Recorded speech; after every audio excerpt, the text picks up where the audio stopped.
Olá, eu sou Felipe Recondo e este é o Sem Precedentes, o podcast do Jota em que nós discutimos o Supremo e a Constituição. No episódio desta semana, Cristiano Zanin é o novo ministro do Supremo Tribunal Federal. Seu nome foi aprovado com facilidade e sem nenhuma surpresa pelo Senado.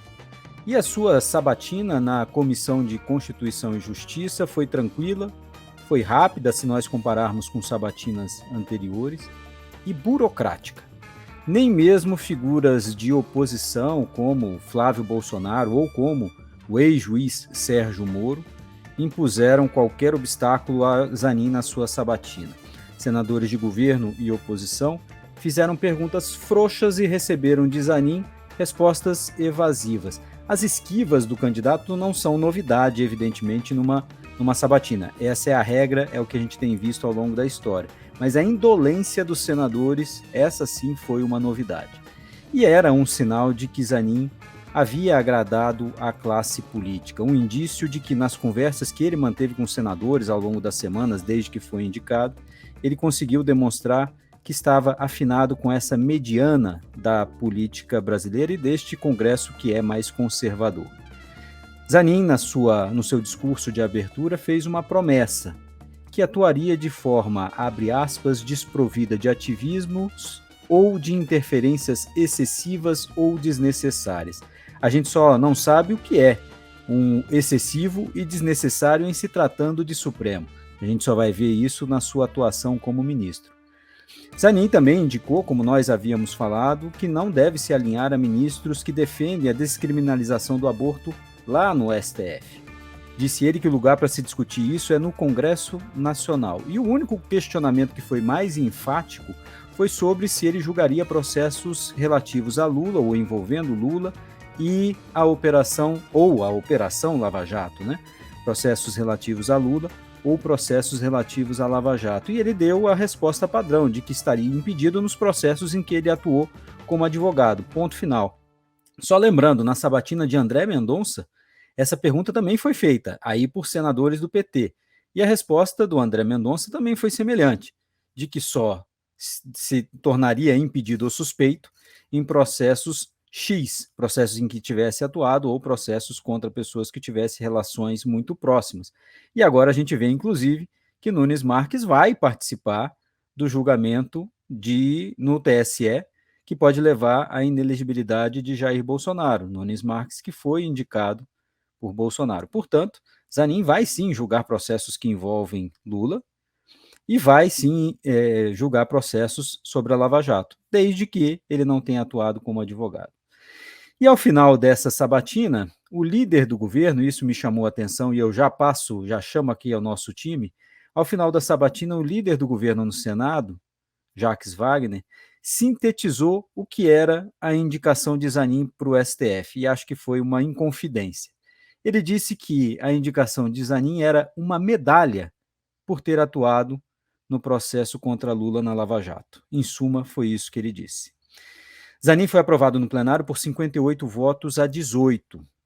E esses votos não são mais políticos, e a gente percebeu isso na sabatina, né? São mais contra o governo, o fato de a indicação ser de Lula, do que por Zanin ter falado algo que não tenha agradado a oposição.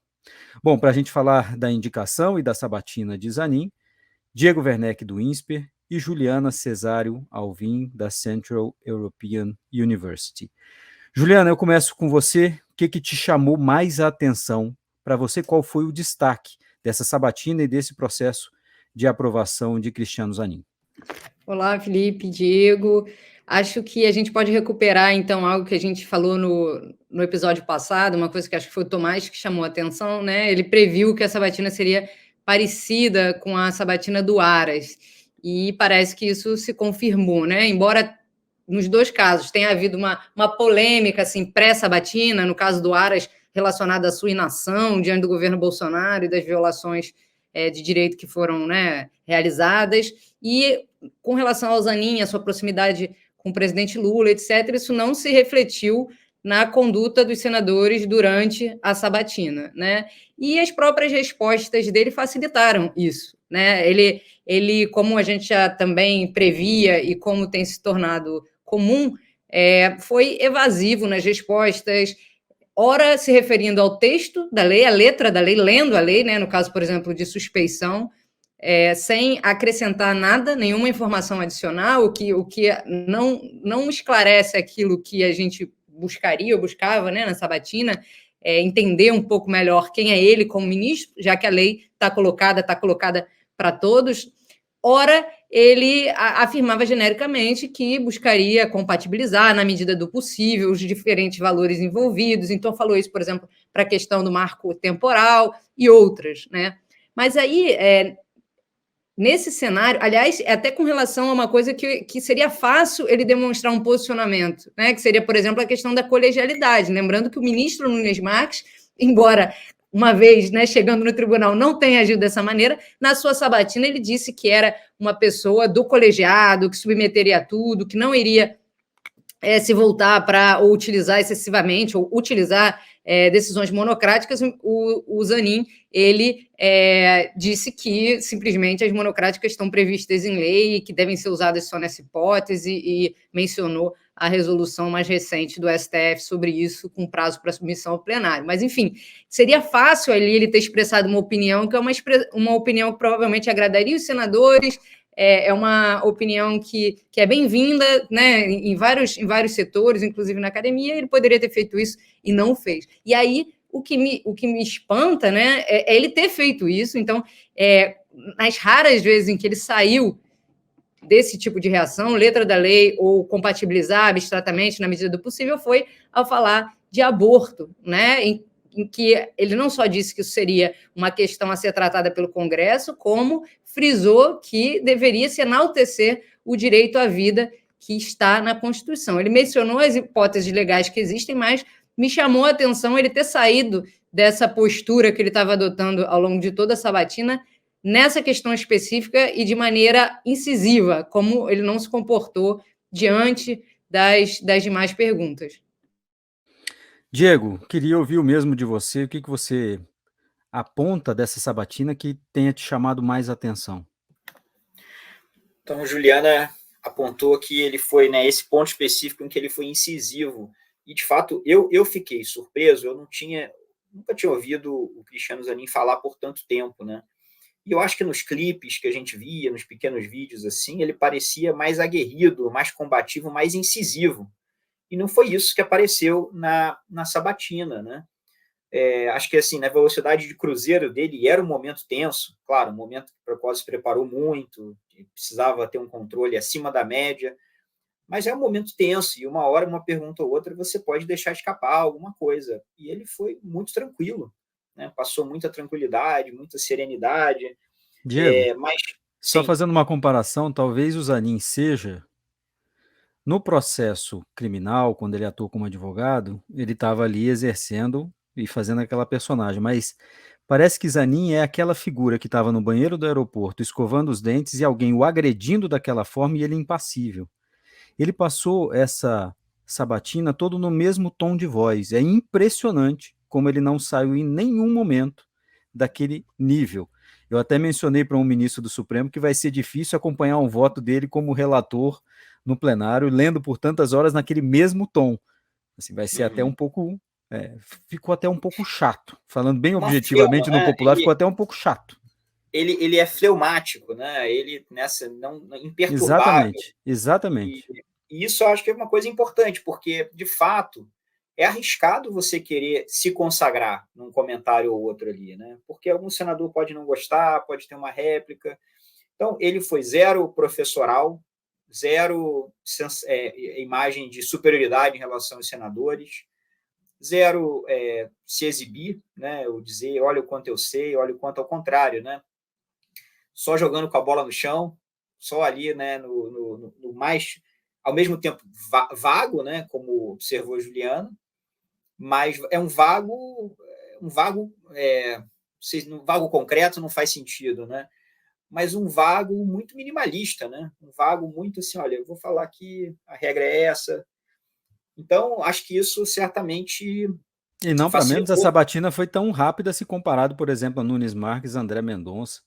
Foi muito rápido, as respostas dele eram muito curtas, muito curtas. É verdade, as respostas eram bastante curtas, mas a sabatina, olha, eu estava, enquanto eu assistia, em algum momento fiquei com a impressão de que ia ser muito mais curta do que foi, né? E a gente pode falar um pouco de por que ela acabou durando tanto, né? Acho que 8 horas, foram 8 horas, né? Acho que é uma duração acima, Aproximadamente 7 horas, 7 para 8 horas. média, digamos, média um pouquinho acima, né? Porque as mais curtas, né? Fux, acho que foram 3 horas, 4 horas, uma coisa assim.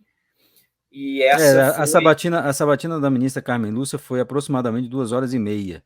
Olha Mas era um aí, nossa, momento, Diego, me parece, aí só desculpe te interromper aqui na sua por fala favor. inicial, mas era uma sabatina em que ninguém queria fazer nem pergunta, né? Era uma sabatina ainda aquele momento em que os senadores queriam aparecer elogiando e serem Aham, lembrados depois pelo ministro do Supremo pelos elogios que fizeram. Não tinha sim. sequer uma pergunta para que a sociedade visse que eles estavam perguntando. Nem isso eles Então, faziam. Então, ó, concordo, e aí posso já falar uma coisa, então, sobre os senadores? A gente pode Claro, voltar para o Zanin depois, mas já que você abriu essa questão, eu acho que, de fato, né, a gente estava conversando aqui antes do programa, o que mudou nessa sabatina em relação a outras épocas, né? Porque tem uma coisa, tem um caráter meio paradoxal numa sabatina que é até longa, mas que é muito tranquila. Não é o que a gente estava acostumado, né? Acho que há uma correlação histórica entre a sabatina ser longa e ser aguerrida. E ser curta e ser tranquila, celebratória. Eu acho que o que mudou tem a ver com o que os senadores veem que é o papel da sabatina para a sociedade. Então, não acho que os senadores foram 100% elogiosos, eles foram ao Zanin, isso é verdade. Mesmo os senadores e senadoras críticos do governo, né, opositores claros, declarados, tipo senadora Damares, Girão, Flávio Bolsonaro, né, eles foram muito respeitosos, não fizeram nenhuma crítica ao Zanin. Eu diria que nem o Moro fez crítica. O Moro jogou umas armadilhazinhas muito lá leve, mas não fez nenhuma crítica direta. Então, se os senadores não vão fazer a crítica direta ao indicado, né, quem vai fazer? Mas é interessante porque me parece que eles usaram muito tempo deles para fazer críticas ao Supremo. Então, tinha uma coisa muito afinada nos senadores da oposição de elogiar os Zanin, mas bater no Supremo. Então, criticaram Alexandre de Moraes, mesmo que não nominalmente, em alguns casos, né, falava das decisões, que está abusando, ameaçando liberdade de expressão, liberdade de imprensa. Então, isso foi um tema recorrente.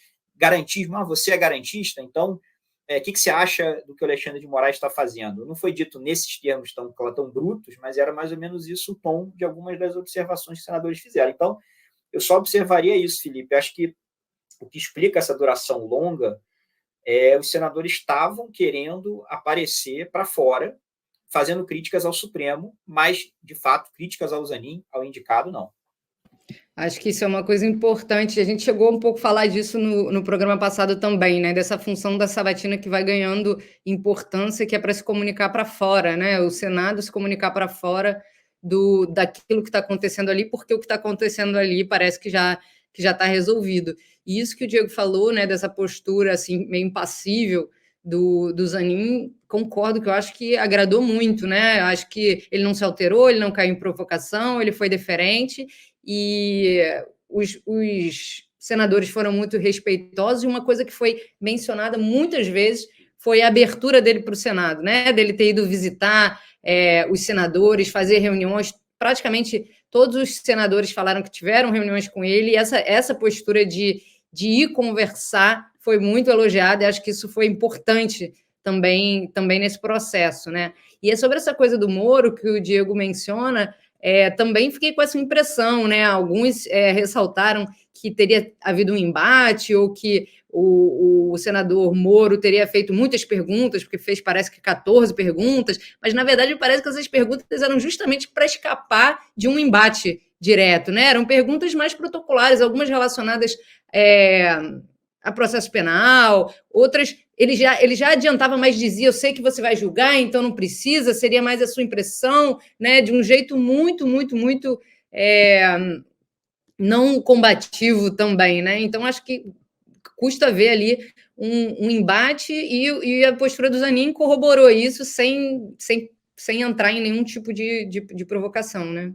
O Moro, inclusive, pediu escusas, né, por algumas das perguntas que fez. Foi uma coisa até esquisita, que obviamente não tem que pedir escusa por nada, o sabatinado está ali para isso. Só uma coisa que me chama a atenção, Juliana, é o seguinte: os senadores disseram isso de fato, né? Ah, ele veio aqui, nos procurou a todos.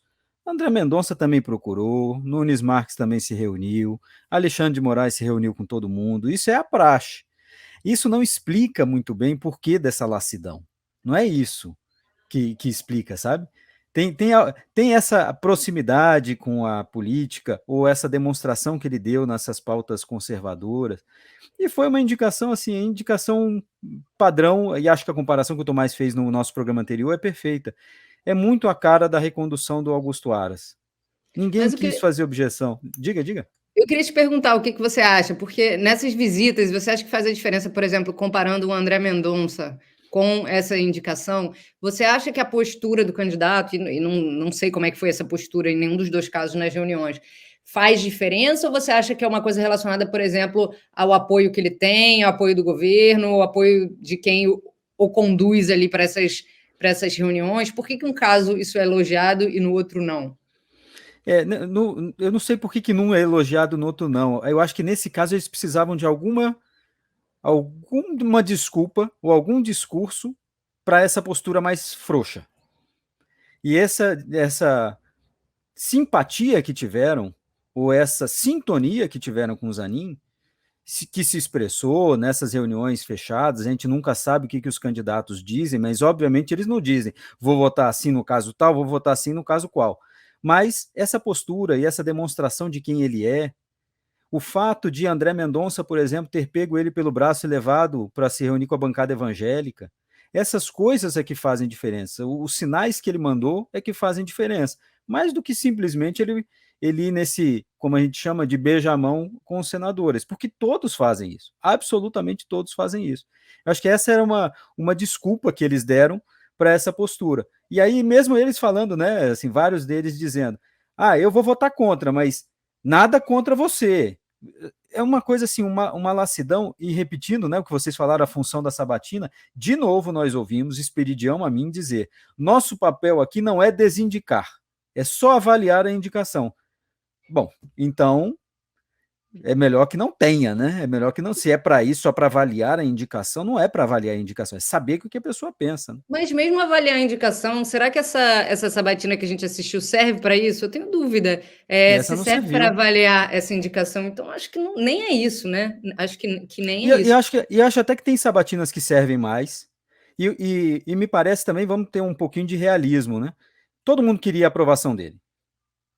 Né? Mesmo a oposição, quando votou contra, não fez objeção verdadeira.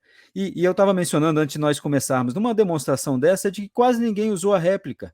Ninguém quis apertar. As perguntas foram feitas, mas ninguém replicou. Não, você não me respondeu tal coisa. Acho que uns 3 ou 4 senadores fizeram isso, mas para coisas muito pontuais. Mas ninguém cobrou do Zanin que ele preenchesse as lacunas do seu discurso. Nada. Absolutamente nada. Teve a réplica do IPVA que você mencionou, né? Sobre esse ponto específico. O senador Cleitinho perguntando se ele era a favor, se achava justo que uma pessoa que não pague o IPVA perca o seu carro. Essa foi a réplica, primeira pergunta mais esquisita, e a réplica porque insistiu na pergunta, inclusive. Mas assim, me pareceu essa frouxidão dos senadores, para mim, é muito a cara como disse o Tomás, do clima que envolveu a sabatina e a recondução do Aras. Diga, Diego. Eu diria que a do Aras ainda foi um pouco mais aguerrida do que essa daí, hein? Eu acho que ainda teve alguns senadores que ainda subiram o tom um pouco mais, falaram sobre pandemia, falaram sobre mortes, sobre omissão, acho que foi mais pesado. É claro que também o que estava em jogo ali era, né, muito mais, acho que o que tinha acontecido, e em parte é da responsabilidade do Aras, fornece muito mais material para você, né? Você tem coisas incomparáveis aí, mas acho que foi mais aguerrida. Agora, acho interessante também, não, você está falando de lassidão, mas acho que aí eu estou tentando pensar em duas coisas diferentes aqui. Uma é o que poderia ter sido diferente se as circunstâncias fossem diferentes, senadores levassem seu trabalho mais a sério. Outra coisa, eu acho que são um pouco assim, os limites desse modelo de sabatina, o que dá para se esperar desse modelo. E é difícil mesmo ter uma ideia do que é uma sabatina que cumpra o seu papel, porque um exemplo tradicional que a gente usava, né, da sabatina dos Estados Unidos, se você assiste hoje, ela foi parar num lugar, o modelo de sabatina foi parar num lugar que é aguerrido, é combativo, mas eu não sei também se ele permite a pessoa, você conhecer quem é a pessoa, né? Os senadores também estão fazendo para fora, eles estão jogando armadilha, né? É um grande teatro, é como se fosse um grande teatro em que os antagonistas ensaiam separado, mas eles sabem mais ou menos o que eles têm que fazer, o que tem que falar, é tudo muito, tem um script, parece, né? Embora muito intenso, muito aguerrido. É difícil, né? Acho que a gente pode tentar pensar nesses termos. O que seria, o que daria para melhorar um pouco? Então, acho que você apontou um ponto importante. Insistir nas perguntas é o básico, né? Se você realmente quer ter uma resposta para aquilo, é que aí o Felipe, como jornalista, deve ficar aflito de ver uma pergunta mal feita. Pergunta mal feita irrita. Não, pergunta mal feita e que a pessoa responde qualquer coisa e a pessoa fica satisfeita, não vai lá e fala, peraí, mas esse outro negócio aqui? E então, a própria estratégia de fazer um monte de perguntas, às vezes, muito mais atrapalha porque a pessoa escolhe uma ali e responde rapidinho, em vez de uma pergunta que seja assim, isso aqui eu quero saber. Esse erro os jornalistas não cometem, fazem uma de cada vez, mas né, quem participa de banca, né, Juliana, às vezes rola isso, né? Você faz 10 perguntas, aí o examinado escolhe uma, duas, fala não vai dar tempo de tratar de tudo. Então, olha aí, né? Jornalistas e professores tem que fazer um workshop de boas práticas para senadores. Mas, Diego, só reagindo a isso que você falou de sabatina e modelo, o que dá para tirar, eu acho que se a gente olhar as sabatinas anteriores, e acho que é um bom exercício para a gente que critica as sabatinas, né, e avalia as sabatinas, se você olhar a sabatina do Fachin, ele está lá, ele não enganou ninguém. Se você olha com o Fachin faz hoje, com o que ele disse na sabatina, é absolutamente coerente. O Barroso também, absolutamente coerente. André Mendonça, absolutamente coerente. Nunes Marques, já nem tanto. Nesse ponto, por exemplo, que a Juliana mencionou. No caso do Zanin, a gente nem vai ter como comparar, esse é o ponto. É um mínimo de você tirar quem é a pessoa. A gente só sabe que ele é monocórdico, que ele é objetivo, que ele é impassível, mas isso não diz muita coisa. Então, de fato, não dá para tirar dele respostas que antes os senadores queriam. Como o senhor vai votar em tal coisa? Essa é uma bobagem, não adianta mais tentar fazer. Uhum. Mas poderiam perguntar como teria votado em casos anteriores. Ninguém perguntou isso. Mas absolutamente ninguém perguntou isso. Até para saber o que ele pensa do mundo. E eu acho que isso faltou, ou mesmo nessas outras coisas sobre ativismo. Por exemplo, não se perguntou que críticas que ele faria ao modelo hoje do Supremo, como o Supremo funciona, o que ele faria de diferente. Nada, ninguém queria saber o que ele pensa de Supremo. Foram perguntas meramente protocolares. Eu acho que tem uma diferença. Por mais que as sabatinas não sejam o que muitas das pessoas esperam, né? Quase como um questionário em que nós sabemos como o ministro vai votar em cada caso, mas minimamente para a gente ter alguma ideia do que o cara pensa. E eu acho que a gente sai dessa sabatina, assim como saiu da sabatina do Nunes Marques, sem saber absolutamente nada. A gente saiu da sabatina do André sabendo mais ou menos quem ele era, saiu da sabatina do Barroso também, do Fachin também, do Alexandre de Moraes também. Essa daí acho que não dá para saber nada. O Barroso e o Fachin talvez tenham sido as últimas sabatinas em que, né, a sinceridade estava no máximo, né, do indicado, eles, né, explicando, dizendo, deixa eu te dizer o que eu penso, falar sobre o que eu já escrevi. Vão ter que me querer por quem eu sou, né? É isso, eu estou aqui, fui indicado, e eu acho que tem muito valor nisso aí. Não é a melhor estratégia, né? Não é bom como estratégia, mas tem valor, porque só que você não pode exigir. Barroso objetivamente falou, mensalão foi um ponto fora da curva. Você imagina alguém falando isso numa sabatina hoje em dia? Imagina.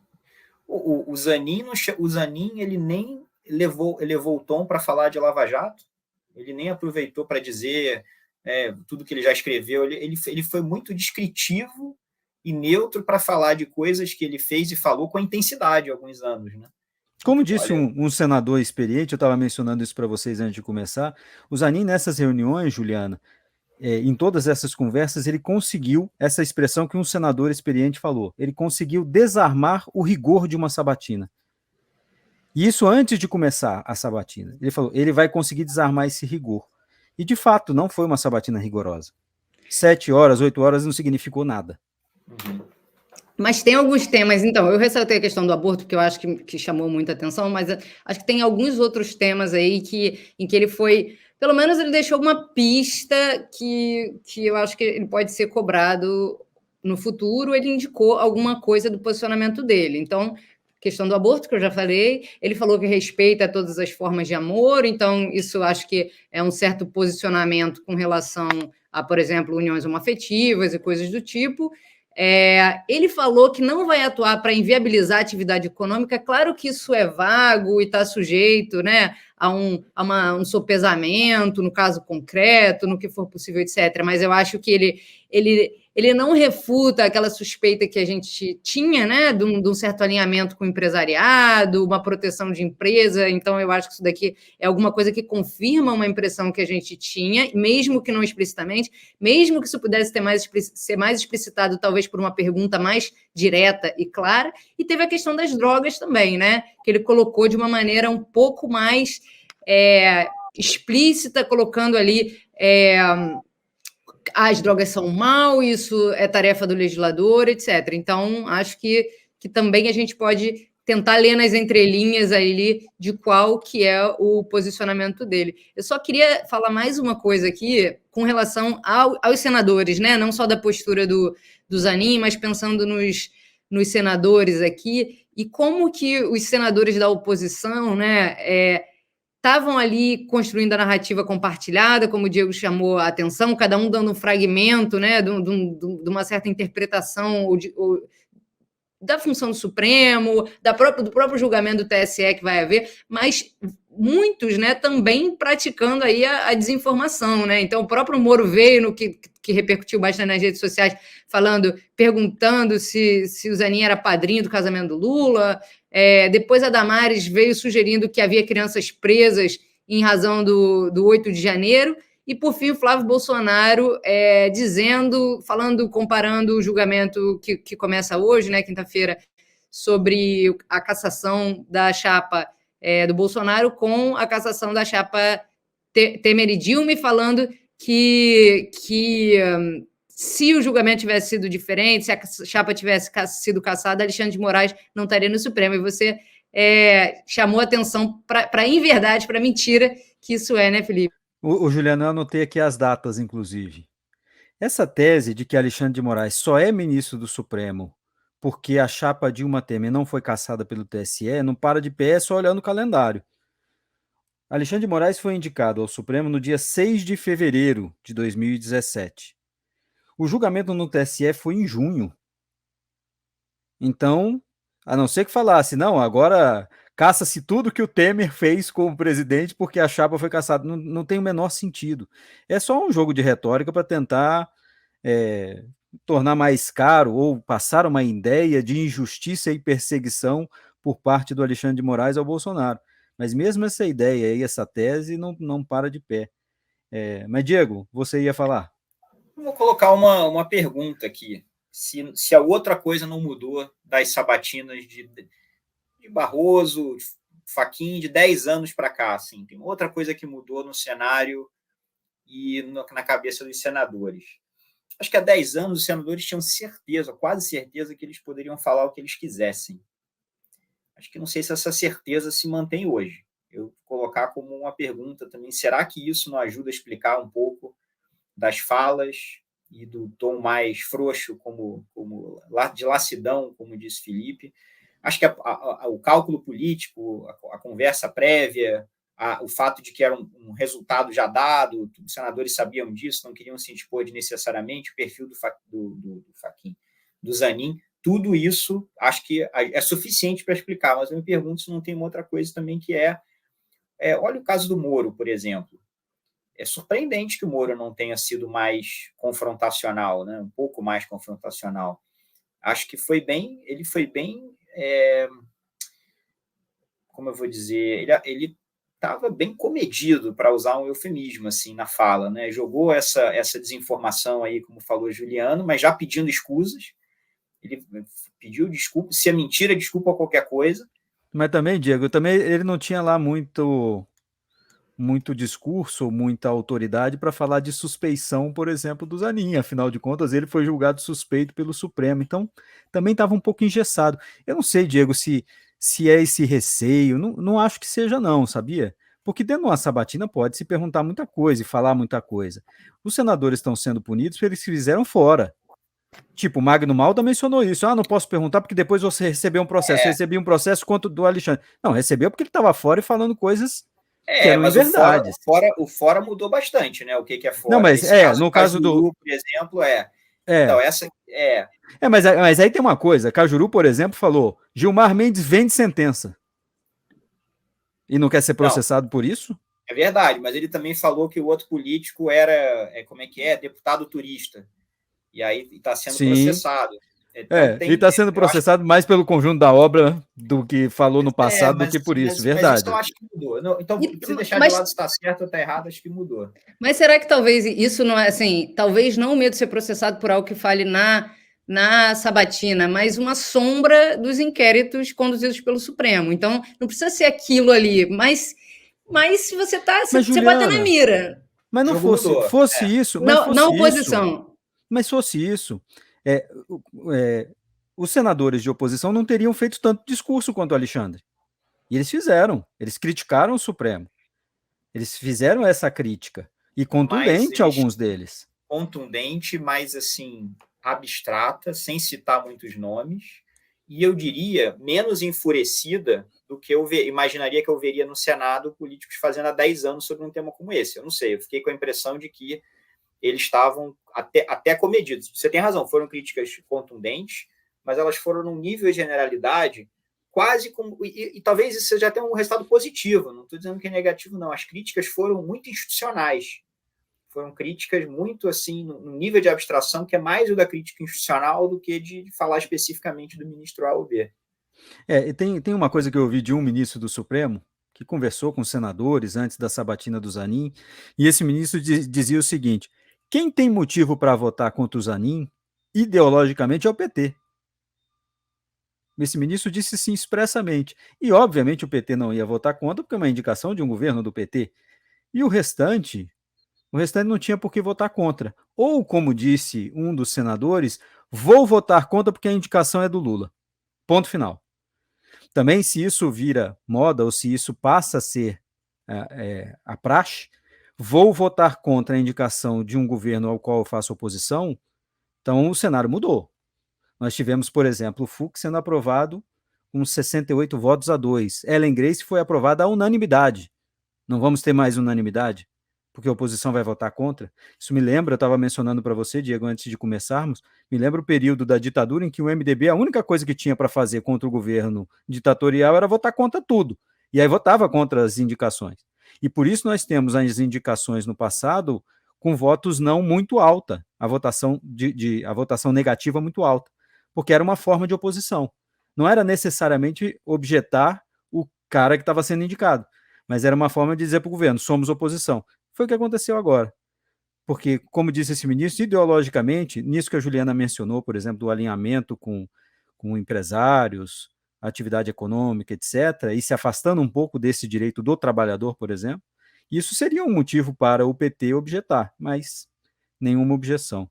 Ô, Juliana, queria te fazer uma pergunta só para você acrescentar algo também sobre drogas. A gente sabe que tem um julgamento que está previsto para começar sobre descriminalização. Nós sabemos também que tem o julgamento de aborto no segundo semestre. E aí, o que dá para esperar de Zanin com base nessas duas coisas que ele mencionou, drogas e aborto, descriminalização do aborto? O que você acha que dá para a gente projetar? Acho que no aborto talvez ele tenha sido mais claro, né? Repetindo aquilo que ele já tinha dito, que tinha sido noticiado em alguns encontros sobre isso tem que ser legislado pelo Congresso, e como a questão que está pautada não é o questionamento, né? É um questionamento não... Quer dizer, é um questionamento de uma legislação que está editada há quase 100 anos, né? Que é o Código Penal. Então, seria ampliar essas exceções. Então, ele dá uma sinalização que não é muito favorável, parece, né? Eu não quero cravar porque eu quero ter esperança, mas assim, a sinalização é ruim nesse sentido. Com relação à questão de drogas, eu acho que ficou um pouco mais ambíguo, né? Porque ele fala que seria algo para ser definido pela lei, mas ele diz que não pode ter abuso, né? Então, talvez desse para tirar dessa afirmação de que o abuso vai ser, digamos assim, corrigido pelo Supremo, né? Então, poderia ser isso, uma declaração de inconstitucionalidade de algo que fosse excessivo, que também poderia valer para o aborto, né? Porque a regulação pode ser possível, mas o abuso, que é como está colocado, não é possível, né? Mas, enfim, ele não fez essa ressalva no caso de aborto, o que me deixa um pouco mais pessimista com relação a isso. Por exemplo, com relação ao marco temporal, ele foi bem mais vago, né? Ele disse, olha, tem isso aqui, está tudo na Constituição, a gente tem que sopesar e ver, na medida do possível, a melhor solução que seja aplicada. Então, eu acho que teve níveis de ambiguidade, e nesses que foi menos ambíguo são os que mais me chamam a atenção por ele ter saído um pouco do padrão para afirmar alguma coisa mais contundente. E aí é interessante que, no geral, a gente poderia imaginar que para alguém que está nessa situação, falar, não, isso é com o Congresso, claro, eu vou ver só, né, os limites mais exteriores da coisa, que estão na Constituição, mas a decisão é do Congresso, isso é a resposta mais estratégica, né? Isso é a melhor maneira de se responder essas questões na sabatina, no geral, é assim. É que no caso do Zanin, não parece ser só isso, considerando outras informações, o que a gente tem observado, que o Felipe mesmo apurou, escreveu no texto dele, tem um perfil que parece que essa é uma resposta mais sincera do que estratégica nesse caso, né? Dizer que não é com o Congresso. É muito comum apontar isso e ouvir das pessoas, mas o que ele vai dizer se não isso? Ele vai chegar lá e falar, não, eu decido aborto? Mas não parece ser só isso no caso dele. No caso de aborto, para mim, está cada vez mais claro de que ele vota por dizer que sim, cabe ao Congresso Nacional abrir outras hipóteses de descriminalização, e acho que dessa daí não dá para fugir. Mas veja o esforço que a gente está fazendo para tentar ler nas entrelinhas o que ele disse, né? Tem um outro ponto, Juliana, que foi da lei das estatais. Novamente, um esforço interpretativo, né? Perguntaram para ele o que ele achava do julgamento da lei das estatais que está lá no Supremo, e aí ele disse que não podia falar, porque senão se tornaria impedido, mas tem algo de proporcionalidade e razoabilidade que poderia ser analisado. Aí você já vê que ele vai, sim, meter a mão nesse negócio e tem alguma opinião a dar. Pois é, esse era o caso que era só parar na primeira parte, né? Falou, olha, esse caso... Isso ele quis dizer. Exatamente, ele quis dizer, tem algo de proporcionalidade aqui, algo que a gente já tinha ouvido, inclusive, de outros ministros, naqueles prazos, né? A pessoa que ocupa um cargo partidário não pode ser indicado para uma estatal, tem que cumprir um período aí fora de tanto tempo.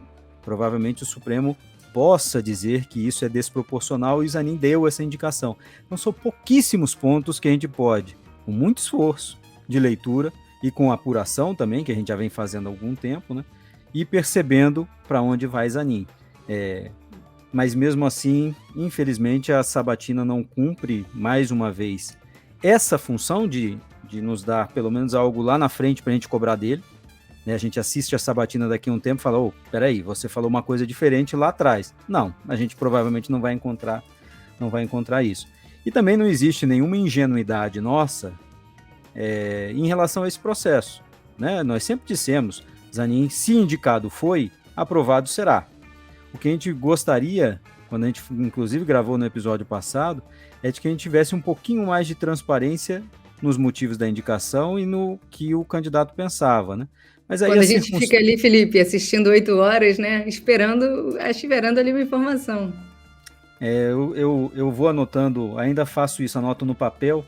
Sabatina do Zanin deu só uma folha de coisas a anotar, porque de nada valeu para isso. Assim, claro, o processo político aconteceu, né? O processo político está aí, foi feito, está completo e foi como a política queria. A gente aqui fica aqui do lado de fora esperando que tivesse alguma transparência um pouco maior nesse processo, mas infelizmente não houve. Vamos ver na próxima vaga se a situação vai ser diferente, mas não é o que parece. O que se desenha é uma indicação novamente política de alguém da confiança do presidente, e aí muito provavelmente nós não teremos, ou teremos uma sabatina nesse mesmo tom de um certo acordo. Um certo acordo, foi o que pareceu. Bom, gente, obrigado mais uma vez. Semana que vem a gente volta com mais um Sem Precedentes. Juliana, Diego, até lá. Até lá. Até lá. O Jota desenvolveu uma plataforma inteligente para quem trabalha com política. Agora ficou mais fácil antecipar cenários, ficar por dentro dos bastidores políticos e utilizar as nossas ferramentas inteligentes de análise de dados para ter mais previsibilidade institucional nos 3 poderes. Tenha acesso aos nossos alertas e apostas da semana, análises políticas exclusivas e reuniões com os nossos especialistas, relatórios especiais, ferramentas de inteligência artificial e eventos exclusivos com as figuras mais importantes da política nacional. JProPoder, a plataforma número 1 de relações governamentais no Brasil.